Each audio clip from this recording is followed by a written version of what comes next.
Welcome back in GD maths. आज हम आपको क्लास 12th का चैप्टर रिलेशन एंड फ्रैक्शन जो कि फर्स्ट चैप्टर है उसकी एक्सरसाइज 1.1 का क्वेश्चन नंबर 1 फर्स्ट का फिफ्थ पार्ट का ए पार्ट बताएंगे।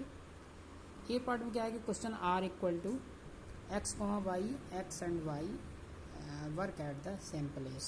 तो ये बताना है कि ये रिफ्लेक्सिव है, ट्रांजिटिव है और सिमेट्रिक है। ठीक है, तो ये रिलेशन बताना है। तो बहुत सिंपल है, देखिए कैसे करते हैं। आइए, तो सबसे पहले फॉर रिफ्लेक्सिव आपको ध्यान है ना, तीन कंडीशन बतानी है, रिफ्लेक्सिव, ट्रांजिटिव और सिमेट्रिक। ठीक है, तीन कंडीशन बतानी है। तो सबसे पहले रिफ्लेक्सिव। तो रिफ्लेक्सिव में जैसे कि मान लीजिए X and X work at the same place. देखिए क्वेश्चन में बोला ना कि X and Y work at the same place. तो जब रिफ्लेक्सिव लेते हैं तो हम एक्स और एक्स लेते हैं, जैसे कि हम आप और आप स्वयं, तो अपने आप में आप एक दूसरे रिफ्लेक्सिव होते हैं। जैसे आप किसी मिरर के सामने खड़े होते हैं तो आप होते हैं, आपकी इमेज होती है। इसी तरह से एक्स और X work at the same place, बिल्कुल। तो इसका मतलब हो जाएगा कि X comma X belongs to R. ये तो मतलब क्या, X comma X belongs to R. तो इसका मतलब देयरफॉर आर इज रिफ्लेक्सिव। इसका मतलब आर जो है वो रिफ्लेक्सिव है। ठीक है, तो रिफ्लेक्सिव कितना सिंपल हो गया। इसके बाद आता है दूसरा सिमेट्रिक और सिमेट्रिक। सिमेट्री के बारे में आपने पढ़ा ना, सिमेट्रिक में जैसे कि मान लीजिए हमने मान लिया let X comma Y belongs to R. X और वाई दोनों आर को बिलोंग कर रहे हैं। इसका मतलब क्या होता है कि एक्स, इट मीन्स हो गया X Y work at the same place. इसका मतलब एक्स और वाई सेम प्लेस पर वर्क कर रहे हैं। मान लीजिए एक्स और वाई कर रहे हैं, तो हम ये भी कह सकते हैं कि वाई और एक्स एक ही जगह पर काम कर रहे हैं ना। This implies Y comma X work at the same place. ठीक है, वाई और X work at the same place.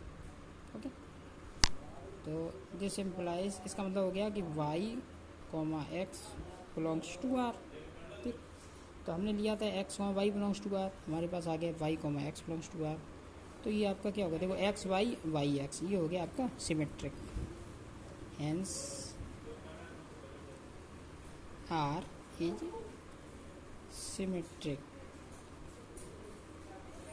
ठीक है, ये सिमेट्रिक हो गया। अब हमें प्रूव करना है तीसरा वाला ट्रांजिटिव और ट्रांजिटिव। ट्रांजिटिव कैसे करते हैं कि देखिए, ट्रांजिटिव के लिए हमने मान लिया कि let X comma Y Y comma Z belongs to are.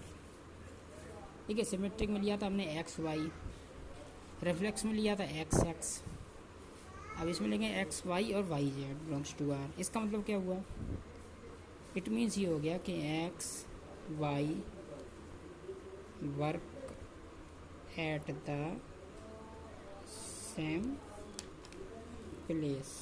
यही तो क्वेश्चन में है, जब एक्स वाई तो X Y work at the place. अब वाई जेड लेंगे तो Y and Y comma Z work at the same place. इसका मतलब X Y work at the same place, Y Z work at the place.